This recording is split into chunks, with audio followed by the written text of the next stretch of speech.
Hello guys, welcome back to my YouTube channel Fast Physics. Our today's topic is density of quantum microstate.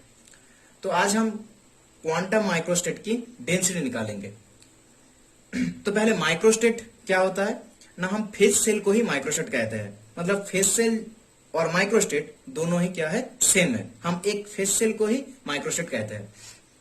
यहाँ पे बोला गया है quantum microstate. इसका मतलब क्या है ना, हम फेज सेल के बारे में जो भी डिस्कस करेंगे या फेज सेल के बारे में जो भी कैलकुलेशन करेंगे वो कौन सी मैकेनिक्स के थ्रू होगा ना, वो क्वांटम मैकेनिक्स के थ्रू होगा। जैसे एक एग्जांपल हम लेते हैं, यहाँ पे हम एग्जांपल लेते हैं हम फेज सेल। फेज सेल को ही हम क्या कहते हैं, फेज माइक्रोस्टेट।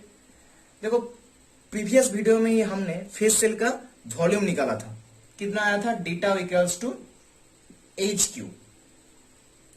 अब इसको हम क्लासिकल मैकेनिक्स में हम एक फेज सेल का वॉल्यूम एच क्यू को जितने चाहे छोटा बना सकते हैं, टेंस टू जीरो भी कर सकते हैं क्लासिकल मैकेनिक्स में। पर क्वांटम मैकेनिक्स में हमें इसका वैल्यू कितना लेना होगा, एच क्यू ही लेना होगा। मिनिमम वैल्यू कितना होगा इसका, एच क्यू। क्योंकि क्वांटम मैकेनिक्स में हमें हाइजेनबर्ग अनसर्टेनिटी प्रिंसिपल जो कि है del x into del p x equals to h cut या एच, इसको हमें क्या करना है, इसको हमें फॉलो करना है। इसीलिए हम डीटा को कितना लिखते हैं, एच क्यू लिखते हैं। मतलब मिनिमम वैल्यू कितना होगा फेज सेल का according to quantum mechanics, h cube. तो हमें फेज सेल का मिनिमम वैल्यू कितना लेना होगा, एच क्यू। क्योंकि हमें यहाँ पे क्या बोला गया है, क्वांटम माइक्रोस्टेट। मतलब फेज सेल का मिनिमम वैल्यू या फेज सेल के जो भी हम कैलकुलेशन करेंगे वो क्वांटम मैकेनिक्स के थ्रू ही होगा। अब यहाँ पे हम क्या निकालेंगे, डेंसिटी निकालेंगे। यहाँ पे हम क्या निकालेंगे, डेंसिटी। जैसे हम प्रीवियस वीडियो में हमने एक पूरे फेज स्पेस में कितने नंबर ऑफ फेज सेल है ये हमने देखा था, ठीक है। ऐसे ही हम यहाँ पे डेंसिटी निकालेंगे, फेज सेल का डेंसिटी। तो इस टॉपिक को शुरू करने से पहले मैं फेज सेल क्या है, फेज सेल और फेज स्पेस, इन दोनों के बारे में थोड़ा सा यहाँ पे डिस्कस करूंगा। यहाँ पे शॉर्टकट में थोड़ा सा डिस्कस करूंगा, क्योंकि फुल डिस्कशन आप मेरा प्रीवियस वीडियो में स्टैटिस्टिकल मैकेनिक्स का जो प्रीवियस वीडियो है, वीडियो लेक्चर 1, उस लेक्चर में आप देख सकते हो फुल डिस्कशन। अब यहाँ पे हम थोड़ा सा शॉर्टकट में फेज स्पेस और फेज सेल को हम यहाँ पे देखेंगे। तो पहले आते हैं फेज स्पेस के बारे में।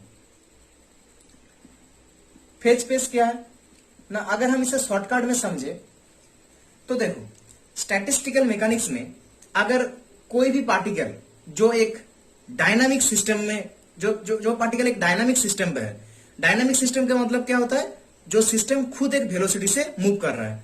तो ऐसे एक सिस्टम में अगर हमें कोई पार्टिकल को लोकलाइज करना पड़े स्टैटिस्टिकल मैकेनिक्स में, तो हमें उस पार्टिकल का दो चीज के बारे में पता होना चाहिए। एक होता है उसका, एक क्या है, एक है उसका पोजीशन स्पेस,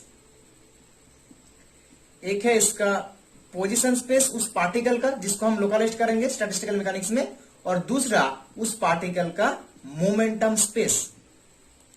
इन दोनों स्पेस या इन दोनों के बारे में हमें उसके इन दोनों चीज के बारे में हमें पता होना चाहिए।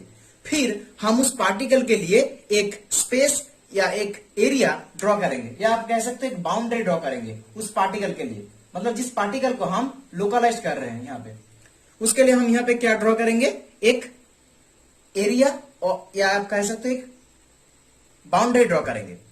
किन दोनों स्पेस की मदद से, पोजीशन स्पेस और मोमेंटम, इन दोनों स्पेस की मदद से यहाँ पे एक बाउंड्री ड्रॉ करेंगे। अब इसका मतलब क्या है, मतलब वो जो पार्टिकल जिसको हम लोकलाइज कर रहे थे, वो पार्टिकल हमें इस बाउंड्री के अंदर किसी भी एक जगह पे मिलेगा, और उस पार्टिकल को हमें इसके बाहर ढूंढने का कोई जरूरत नहीं। वो पार्टिकल हमें इस बाउंड्री में या इस एरिया या इस स्पेस में ही हमें मिलेगा, ठीक है। और इस स्पेस को हम कहेंगे फेज स्पेस। इसलिए कहते हैं phase space is the combination of two space, position space and momentum space. अब इस स्पेस के मदद से हमें यह मालूम पड़ा कि पार्टिकल इस एरिया या इस बाउंड्री या इस स्पेस के अंदर है। अब पार्टिकल इस स्पेस के अंदर किसी भी जगह पे हो सकता है, किसी भी पॉइंट पे हो सकता है। पार्टिकल यहां हो सकता है, पार्टिकल यहां हो सकता है, पार्टिकल यहां हो सकता है, कहीं पे भी पार्टिकल हो सकता है। तो हमें उस पार्टिकल को एग्जैक्ट लोकलाइज करने के लिए हमें इस फेज स्पेस को क्या करना पड़ेगा, डिवाइड करना पड़ेगा बहुत सारे पार्ट में, छोटे छोटे पार्ट में डिवाइड करना पड़ेगा। इस हर एक पार्ट को हम कहते हैं फेज सेल। कब तक डिवाइड करना पड़ेगा? जब तक ना हमें पार्टिकल मिल जाए। हम मान लो यहां पे है पार्टिकल, तो हमें पार्टिकल मिल गया, तो इन सारे पार्ट को हम कह सकते हैं एक एक फेज सेल। फेज सेल कह सकते हैं, या हम इसे कह सकते हैं एक माइक्रोस्टेट कह सकते हैं। ठीक है, तो यही था हमारा फेज स्पेस और फेज सेल, जिसको मैंने शॉर्टकट में यहां पे डिस्कस किया। अब हम क्या करते हैं, अब हम अगर हमें पूछा जाए कि इस फेज स्पेस में, ये जो फेज स्पेस हम देख रहे हैं, तो इस फेज स्पेस में कितने नंबर ऑफ फेज सेल है, तो हम क्या करेंगे, इस पूरे फेज स्पेस का वॉल्यूम निकालेंगे। कितना होगा? Capital tau. Tau equals to क्या होता है? फेज स्पेस का मतलब क्या होता है? Position space, combination of position space and momentum space. मतलब हम अगर फेज स्पेस का वॉल्यूम निकाले तो इन दोनों का भी वॉल्यूम निकालना पड़ेगा। तो मतलब पोजीशन स्पेस का वॉल्यूम कितना होगा? Capital V into momentum space का वॉल्यूम कितना होगा? Capital gamma. तो ये होता है एक फेज स्पेस का वॉल्यूम, और एक पोजीशन और एक फेज सेल का वॉल्यूम कितना होगा? D tau. फेज सेल कितना है? छोटा है, इसके लिए उसका वॉल्यूम कितना लिखा हमने? D tau. और वो कितना होगा? HQ, क्योंकि हमने पहले ही यहां पे डिस्कस किया था कि क्वांटम माइक्रोस्टेट हमें इसका मिनिमम वैल्यू कितना लेना होगा? HQ। इससे छोटा हम नहीं ले सकते हैं। ठीक है, फिर हम क्या करते हैं, इस फेज स्पेस का जो वॉल्यूम है उसको हम एक फेज सेल के वॉल्यूम के साथ डिवाइड करके नंबर ऑफ माइक्रोस्टेट, मतलब एक फेज स्पेस के अंदर कितने नंबर ऑफ माइक्रोस्टेट है वो हम निकालते हैं। पर यहां पे हम निकालेंगे डेंसिटी ऑफ माइक्रोस्टेट। क्या निकालेंगे? Density of quantum microstate. तो इस टॉपिक के लिए हमें इस फेज स्पेस वॉल्यूम का वैल्यू चाहिए। फेज स्पेस वॉल्यूम का क्या चाहिए? वैल्यू चाहिए। अब इसका वैल्यू हमें यहां पे निकालना पड़ेगा। एक ये जो फेज स्पेस का वॉल्यूम का वॉल्यूम है tau equals to V into capital gamma. हमें इन दोनों का वैल्यू चाहिए, क्योंकि इन दोनों का वैल्यू निकालने के बाद ही हमें क्या मिलेगा? इस कैपिटल टाउ का वैल्यू मिलेगा। अब देखो कैपिटल V का क्या होता है? कैपिटल V का मतलब क्या होता है? Position space volume. तो इस फेज स्पेस का पोजीशन स्पेस वॉल्यूम कितना होगा? एक्स कोऑर्डिनेट में x into y into z, इन तीनों को मल्टीप्लिकेशन करके हमें क्या मिलेगा? V मिलेगा। इन तीनों का मल्टीप्लिकेशन करके हमें क्या मिलेगा? V।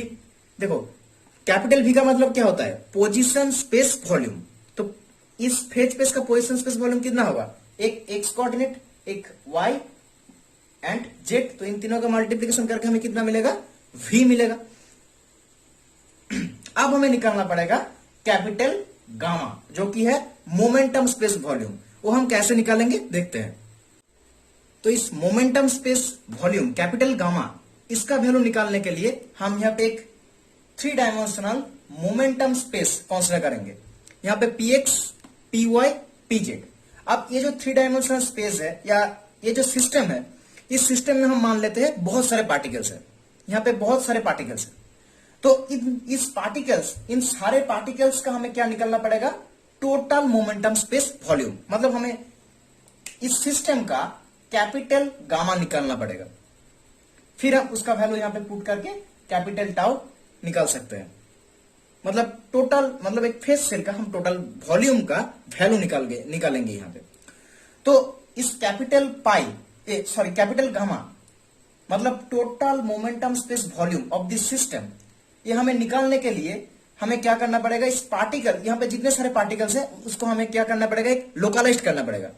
लोकलाइज करना पड़ेगा। इसका मतलब क्या है? इन पार्टिकल्स को हमें इसका मतलब क्या है? हमें यहाँ पे एक फेज सेल ड्रॉ करना पड़ेगा, फेज स्पेस ड्रॉ करना पड़ेगा। इन पार्टिकल को लोकलाइज करने के लिए, मतलब इसका एरिया या इन लोगों का बाउंड्री फिक्स करने के लिए हमें क्या करना पड़ेगा? एक फेज स्पेस ड्रॉ करना पड़ेगा। तो यहां पे हमने एक फेज स्पेस ड्रॉ किया। अब हम इस सिस्टम का टोटल मोमेंटम स्पेस वॉल्यूम निकालेंगे। मतलब इन सारे पार्टिकल्स का टोटल मोमेंटम हम निकालेंगे यहां। ठीक है, हम मान लेते हैं हमारे पास ये जो सिस्टम है, इस सिस्टम में जो मिनिमम मोमेंटम है, वो मिनिमम मोमेंटम कितना होगा? 0। और मैक्सिमम मोमेंटम pm। मतलब इस सिस्टम में जितने सारे पार्टिकल्स है, जितने सारे पार्टिकल्स है, कोई भी पार्टिकल्स का मिनिमम मोमेंटम 0 से नीचे नहीं होगा। मतलब 0 से कम नहीं हो सकता है। और किसी का भी मोमेंटम, कोई भी पार्टिकल का मोमेंटम pm से ज्यादा नहीं होगा। मतलब मैक्सिमम मोमेंटम पीएम और minimum momentum of this system 0। अब देखो यहां पे हम इस सिस्टम का टोटल, ये जो सिस्टम है इस सिस्टम का टोटल मोमेंटम स्पेस वॉल्यूम निकालेंगे यहाँ पे, मतलब इन सारे पार्टिकल्स का मोमेंटम स्पेस वॉल्यूम निकालेंगे यहाँ पे। अब यहाँ पे एक क्वेश्चन हो सकता है कि हमने यहाँ पे जो मोमेंटम, हमने यहाँ पे जो फेज स्पेस ड्रॉ किया यहाँ पे, उसका शेप कैसा है, एक स्फीयर की तरह। पर हम अभी तक जितने सारे फेज स्पेस का एग्जांपल हम ले रहे थे वहां पे हमने फेज स्पेस कैसा ड्रॉ किया, एक क्यूब की तरह ड्रॉ किया। अब यहाँ पे देख पा रहे हो हम एक फेज स्पेस को कैसे ड्रॉ किया यहाँ पे, क्यूब। अब यहाँ ये 2D है, 2 डायमेंशनल है, इसलिए ये क्यूब आप देख पा रहे हो 2 डायमेंशनल क्यूब है। पर यहाँ पे हमने एक स्फीयरी क्यूब ड्रॉ किया, उसके पीछे लॉजिक है। क्या लॉजिक है, देखो जो लॉजिक है वो है इस स्फीयर का, जो है स्फीयर का रेडियस, स्फीयर का रेडियस कैसे, सोचो हमें इस स्फीयर का आर रेडियस में, इस स्फीयर का पी रेडियस, मतलब मान लो ये रेडियस में हमें, ये रेडियस कितना है, पी रेडियस, इस रेडियस में हमें क्या निकालना होगा, तो मोमेंटम स्पेस वॉल्यूम। तो अगर मैं इस रेडियस में मोमेंटम स्पेस वॉल्यूम निकालना चाहूं, या हम ये इस रेडियस में मोमेंटम स्पेस वॉल्यूम निकाले, तो वो momentum space volume equals to कितना होगा ना, इन रेडियस में, इस रेडियस में रहने वाले जितने सारे पार्टिकल्स है, इस रेडियस में रहने वाले जितने सारे पार्टिकल्स है, उन सारे पार्टिकल्स का total momentum space volume equals to कितना होगा, इस पी रेडियस का मोमेंटम स्पेस वॉल्यूम। मतलब हम एक रेडियस की मदद से, स्फीयर के एक रेडियस की मदद से इन सारे पार्टिकल्स का क्या निकाल सकते हैं, एक साथ मोमेंटम वॉल्यूम निकाल सकते हैं। इन सारे पार्टिकल्स का, पी रेडियस में रहने वाले जितने सारे पार्टिकल्स है, उन सारे पार्टिकल्स का मोमेंटम वॉल्यूम एक साथ निकाल सकते हैं। और क्योंकि देखो इस सारे पार्टिकल्स क्या है, एक ही डिस्टेंस दूरी पर है, यहां से इस पार्टिकल का डिस्टेंस पी है, यहां से इस पार्टिकल का डिस्टेंस पी है। जितने सारे ये जो पी रेडियस में जो जितने सारे यहाँ पे पार्टिकल्स है, उन सारे पार्टिकल्स का क्या है, रेडियस सेम है। और रेडियस सेम क्यों है, क्योंकि सारे पार्टिकल्स का मोमेंटम सेम है, सारे एक ही डिस्टेंस दूर पर है, मतलब क्या है, मोमेंटम सेम है। तो मैं अगर पी रेडियस का मोमेंटम निकालना चाहूं तो उसका मोमेंटम इक्वल टू कितना होगा, उस रेडियस में रहने वाले सारे पार्टिकल्स का मोमेंटम। ठीक है, तो हम, पर एक क्यूब में ऐसा नहीं होता है, क्योंकि क्यूब का रेडियस हर जगह सेम नहीं होता है। जैसे देखो यहां से इस पार्टिकल का रेडियस सेम है, यहां से इस पार्टिकल का रेडियस सेम है, पर क्यूब में हम ऐसा नहीं कर सकते। इसीलिए हमने यहाँ पे एक स्फीयर ड्रॉ किया, क्योंकि एक साथ बहुत सारे पार्टिकल्स का हम मोमेंटम वॉल्यूम निकाल सकते हैं यहाँ पे। ठीक है, अब हम इस टोटल जो सिस्टम है, इस टोटल सिस्टम का मोमेंटम वॉल्यूम निकालेंगे। इस टोटल सिस्टम का मोमेंटम वॉल्यूम हम निकालेंगे, हम निकालते हैं टोटल मोमेंटम स्पेस वॉल्यूम। क्या निकालेंगे, total momentum space volume of the system मतलब इक्वल्स टू कितना होगा, इस टोटल स्फीयर का, ये जो स्फीयर मतलब होगा the volume of the sphere, the volume of the sphere. इस पूरे सिस्टम का total momentum space volume equals to कितना होगा, इस स्फीयर का वॉल्यूम। ठीक है, एक स्फीयर का वॉल्यूम। अब स्फीयर का वॉल्यूम कितना होता है, स्फीयर का वॉल्यूम होता है, स्फीयर का वॉल्यूम कितना होता है, 4/3 पाई रेडियस क्यूब। अब हमें इन सारे पार्टिकल्स का क्या करना होगा, मोमेंटम स्पेस वॉल्यूम निकालना होगा। तो इन सारे पार्टिकल्स का मोमेंटम स्पेस वॉल्यूम निकालना होगा। तो यहां पे रहने वाले सारे पार्टिकल्स, इसका मोमेंटम कितना होगा, मैक्सिमम होगा, क्योंकि ये डिस्टेंस ही मैक्सिमम है हमारा। तो यहां पे रहने वाले सारे पार्टिकल्स का मोमेंटम कितना होगा, मैक्सिमम होगा। और इन सारे पार्टिकल्स का डिस्टेंस भी कितना होगा, स्फीयर से सेम डिस्टेंस पे है सारे पार्टिकल्स, और इन लोगों का मोमेंटम भी सेम। तो हम मान लेते हैं यहां से यहां का डिस्टेंस कितना है, पीएम।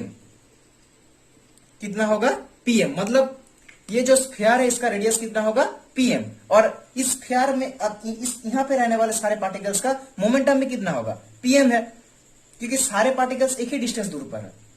यहां से इस पार्टिकल का डिस्टेंस, यहां से इस पार्टिकल का डिस्टेंस, यहां से इस पार्टिकल का डिस्टेंस भी पीएम, यहां से इस पार्टिकल का डिस्टेंस भी पीएम, इस पार्टिकल का, सारे पार्टिकल्स का डिस्टेंस कितना होगा, पीएम होगा। तो मतलब अगर तो टोटल इस स्फीयर का मोमेंटम कितना होगा, वॉल्यूम कितना होगा, मोमेंटम स्पेस वॉल्यूम 4/3 पाई रेडियस क्यूब। तो टोटल मोमेंटम स्पेस वॉल्यूम 4/3 पाई। अब रेडियस कितना होगा पीएम, मतलब यहां से यहां टोटल जितना पार्टिकल है सबका मोमेंटम हम एक साथ निकाल लेंगे यहां पे। तो 4/3 pi PM Q total momentum space volume of this system equals to the volume of this sphere 4/3 pi M Q. अब हम निकालेंगे डेंसिटी ऑफ क्वांटम माइक्रोस्टेट।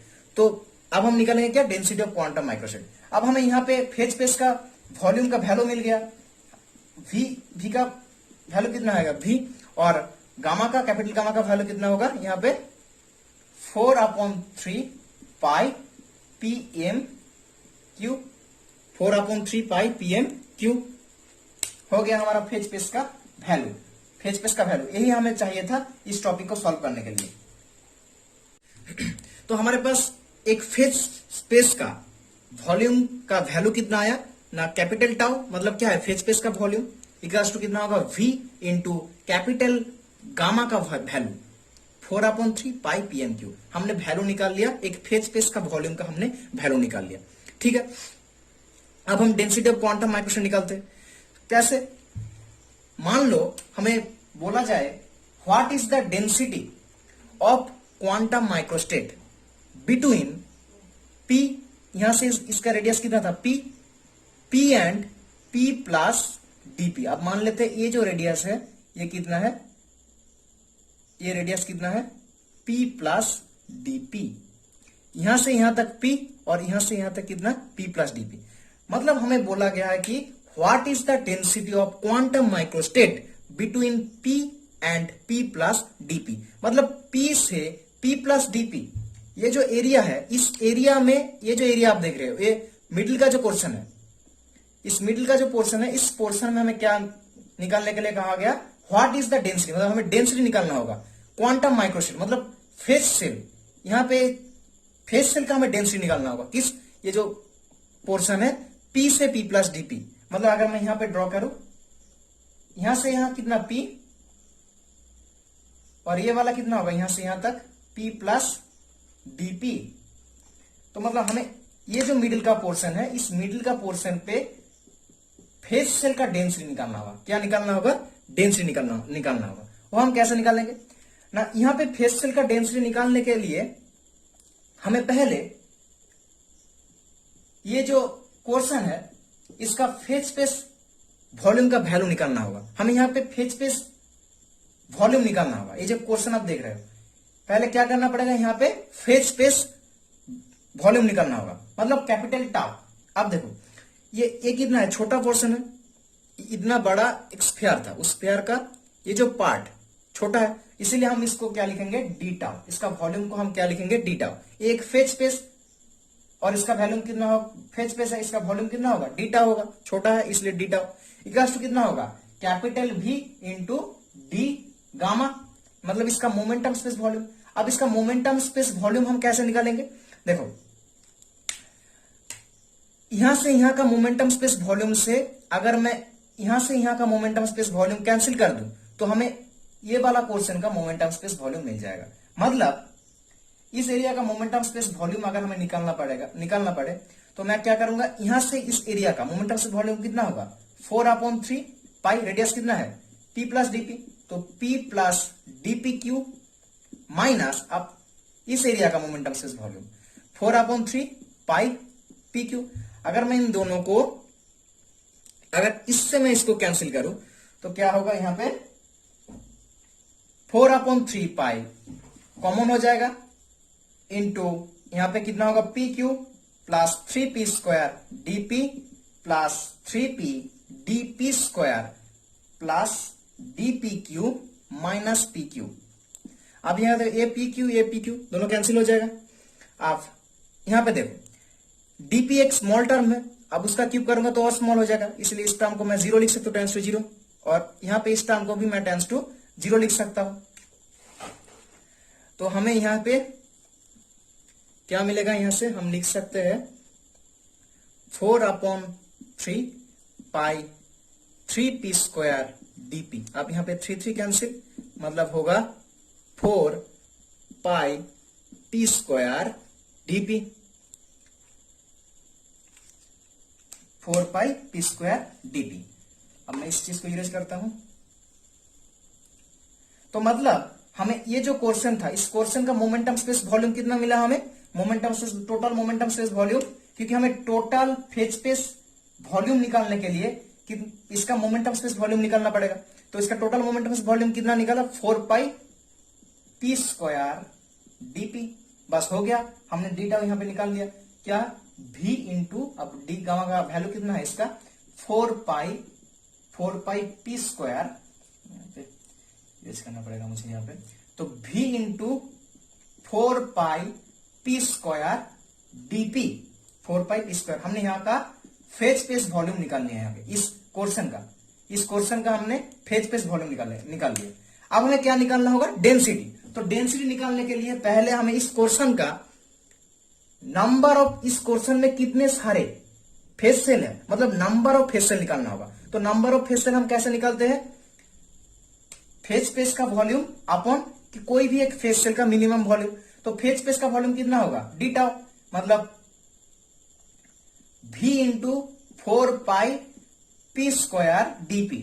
हम क्या निकाल रहे हैं, कितने नंबर ऑफ फेज सेल है। ये जो क्वेश्चन है इसमें पहले निकालना होगा कितने नंबर ऑफ फेज सेल है। तो total number of phase cell हम कैसे निकालते हैं ना, ये जो क्वेश्चन है इस पोर्शन का हमें फेज स्पेस वॉल्यूम निकालना पड़ेगा पहले।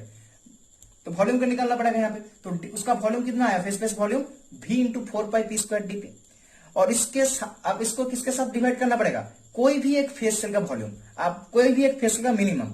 यहाँ पे क्या बोला गया है, क्वांटम। तो हम मिनिमम वैल्यू कितना लिखेंगे, एच क्यू। तो हम यहाँ पे निकाल लिया नंबर, हमने यहाँ पे क्या निकाला कि नंबर ऑफ फेज सेल, कितने नंबर ऑफ फेज सेल है इस क्वेश्चन पे। अब हम डेंसिटी निकालेंगे। डेंसिटी का क्या होगा, ना, जो नंबर ऑफ फेज सेल है उसको हमें पोजीशन स्पेस वॉल्यूम से डिवाइड करना पड़ेगा। मतलब ये टर्म क्या था, नंबर ऑफ फेज सेल, कितने नंबर ऑफ फेज सेल या कितने नंबर ऑफ माइक्रोस्टेट है इस क्वेश्चन में। पी से पी प्लस डीपी में, डीपी के रेंज में, बिटवीन में कितने नंबर ऑफ फेज सेल है, ये हमने निकाल दिया। अब इस टर्म को हमें किसके साथ डिवाइड करना पड़ेगा, पोजीशन स्पेस वॉल्यूम के साथ, तभी हमें डेंसिटी मिल जाएगा। तो ये भी कैंसिल। तो अब क्या मिला हमें, 4 pi P square DP upon H Q. इसी को, तो यही है density of quantum microstate between P and P plus D. मतलब ये जो रेंज है, यहां पे देखो, यहां पे ये जो रेंज है, इस रेंज पे माइक्रोस्टेट का डेंसिटी हमने निकाल लिया।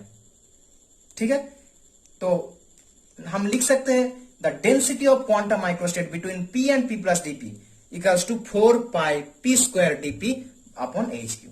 अब यहां पे हम जो डेंसिटी निकाले, उस डेंसिटी, अब यहां पे हमने जो डेंसिटी निकाला उसका वो कौन सा फंक्शन था, मोमेंटम का फंक्शन था। कौन सा फंक्शन था, मोमेंटम का। देखो यहां का डेंसिटी क्या हुआ, हम डेंसिटी को कैसे लिखेंगे, रो से, रो। अब किस एरिया का हमने डेंसिटी निकाला, ये जो फेज स्पेस है इसका डेंसिटी हमने निकाला। यहां से इसका डिस्टेंस होगा P और ये एरिया कितना होगा, dP। तो रो पी डीपी का हमारा कितना मिला हमें, 4 pi P square DP upon H Q. इस क्वेश्चन का डेंसिटी फेज सेल का या माइक्रोस्टेट का डेंसिटी कितना हुआ, 4 pi P square DP by H Q. देखो हमने यहां पे जो डेंसिटी निकाला इस पोर्शन का जो डेंसिटी निकाला वो कौन सी फंक्शन पे हुआ, मोमेंटम। देखो यहां पे मोमेंटम P है, तो ये जो टर्म हमारा निकाला एक मोमेंटम स्पेस के फंक्शन में हमने निकाला। ठीक है, अब हम इस पोर्शन का ही डेंसिटी निकालेंगे, पर यहाँ पे फंक्शन चेंज हो जाएगा। कौन सी फंक्शन में निकालेंगे, एनर्जी के फंक्शन में निकालेंगे। कौन सी फंक्शन में निकालेंगे, हम यहाँ पे एनर्जी के फंक्शन में निकालेंगे। मतलब यहाँ पे P के जगह पे क्या आ जाएगा, एनर्जी का फंक्शन, मतलब E आ जाएगा। ठीक है, मतलब हम निकालेंगे एनर्जी, हम यहाँ पे निकालेंगे density of quantum microstate between E and E plus DP. मतलब यहाँ का एनर्जी P के जगह क्या होगा, एनर्जी हो जाएगा PE DE इक्वल्स टू 4। अब यहाँ पे हम इस P स्क्वायर डीपी का वैल्यू निकालेंगे। यहाँ पे समझ में आ गया, हमने यहाँ पे जो डेंसिटी निकाला था पहले वो किसका फंक्शन था, मोमेंटम का फंक्शन था। अब हम इस पोर्शन का ही डेंसिटी निकालेंगे, डेंसिटी ऑफ क्वांटम माइक्रोस्टेट। इस वाले पोर्शन का ही इस वाले पोर्शन का ही हम क्या निकालेंगे, डेंसिटी ऑफ क्वांटम माइक्रोस्टेट निकालेंगे। पर फंक्शन कितना किसका होगा, एनर्जी का। तो हम निकालते हैं, चलो कौन सी फंक्शन पे होगा, एनर्जी का। अब देखो एनर्जी के साथ मोमेंटम का रिलेशन क्या है, एनर्जी ई का क्या होता है, पी स्क्वायर अपॉन 2m। तो पी स्क्वायर इक्वल टू कितना होगा, 2me। यहां पे 2p/dp इक्वल टू कितना होगा, 2m/dE। Both side 2 cancel. अब हमें यहां पे पी स्क्वायर डीपी का वैल्यू चाहिए, तो यहां पे हम क्या, यहां पे मैं बोथ साइड पे p मल्टीप्लाई करूंगा। तो यहां पे भी हम p मल्टीप्लाई करने से क्या क्या आएगा, इस साइड पे लेफ्ट हैंड साइड पे p square d p equal to, यहां पे अगर मैं p मल्टीप्लाई करूं तो उस p का वैल्यू कितना होगा, √2m। अब √m का मतलब m to the power half, e का मतलब e to the power half, और यहां पे क्या था, m/dE। मतलब p square upon p square DP का वैल्यू कितना आएगा, √2 m to the power half into m to the power 1, मतलब क्या होगा, m टू द पावर 3/2, और यहां पे होगा e to the power half dE। मतलब हमने यहां पे पी स्क्वायर डीपी का वैल्यू निकाल लिया। अब पी स्क्वायर डीपी के जगह पे हम रिप्लेस करके ये वाला टर्म निकालेंगे, क्योंकि हमें डेंसिटी ऑफ क्वांटम माइक्रोस्टेट चाहिए इस रीजन पे, पर फंक्शन क्या होगा, एनर्जी का। यहां पे क्या फंक्शन था, मोमेंटम का। अब हमें जो फंक्शन चाहिए, जो फंक्शन में, अब हमें यहाँ पे कौन सी फंक्शन में निकालना होगा, एनर्जी के फंक्शन में। ठीक है, तो हमने यहाँ पे पी स्क्वायर डीपी के जगह क्या लिखना होगा, ई के फंक्शन पे लिखना होगा। तो क्या होगा, 4π पी स्क्वायर डीपी का वैल्यू कितना होगा, √2। तो √2 m to the power 3/2 e to the power half into D upon कितना, HQ हो गया। तो हमने यहां पे डेंसिटी निकाला इस एरिया पे, मतलब P से P प्लस डीपी, ये जो एरिया हमें दिखाई दे रहा है, जिस एरिया को हमने काटा है यहाँ पे इस क्वेश्चन पे, हमने डेंसिटी निकाला, एक बार मोमेंटम के फंक्शन पे और दूसरी बार हमने एनर्जी के फंक्शन में निकाला। मोमेंटम के फंक्शन में देखो ये वाला, और एनर्जी के फंक्शन में देखो ये वाला, तो दोनों ही हमने यहाँ पे निकाला डेंसिटी। अब देखो, अब यहाँ पे जिन पार्टिकल्स का, अब इस चीज को मैं इरेज करता हूं, जिन पार्टिकल्स का स्पिन 2 स्पिन होता है, जिन पार्टिकल्स का एक अपवर्ड एक डाउनवर्ड, मतलब 2 स्पिन होता है, उन पार्टिकल्स का डेंसिटी के, उन पार्टिकल्स का अगर हम डेंसिटी निकालेंगे, ऐसे अगर हम डेंसिटी निकालेंगे, तो हमें यहां पे क्या, उन पार्टिकल्स के लिए क्या मल्टीप्लाई करना पड़ेगा, 2 मल्टीप्लाई करना पड़ेगा। मतलब हम अगर उन पार्टिकल्स का डेंसिटी निकालने जाए, डेंसिटी ऑफ क्वांटम माइक्रोस्टेट, तो हमें पहले कितना, इस फॉर्मूले के साथ हमें क्या मल्टीप्लाई करना पड़ेगा, 2, क्योंकि पार्टिकल्स का स्पिन 2 है। जैसे एग्जांपल इलेक्ट्रॉन, इलेक्ट्रॉन के लिए अगर हम ऐसे एनर्जी का फंक्शन में अगर हम डेंसिटी निकालेंगे, तो यहां पे हमें पहले 2 मल्टीप्लाई कर देना होगा, मल्टीप्लाई करना होगा, क्योंकि उसका कितना स्पिन है, 2 स्पिन है। और जिनका स्पिन नहीं होता है उनके लिए हमें 2 मल्टीप्लाई नहीं करना पड़ेगा। यही हमारे ठीक है, इतने तक ही ठीक है। पर जिन पार्टिकल्स का स्पिन रहेगा, 2 स्पिन रहेगा, उसके लिए हमें 2 मल्टीप्लाई करना पड़ेगा। समझ में आ गया? तो यही था हमारा डेंसिटी ऑफ क्वांटम माइक्रोस्टेट। अगर वीडियो आपके लिए हेल्पफुल रहा होगा तो प्लीज लाइक कर देना वीडियो को, और कमेंट में बताना क्या वीडियो कैसा लगा।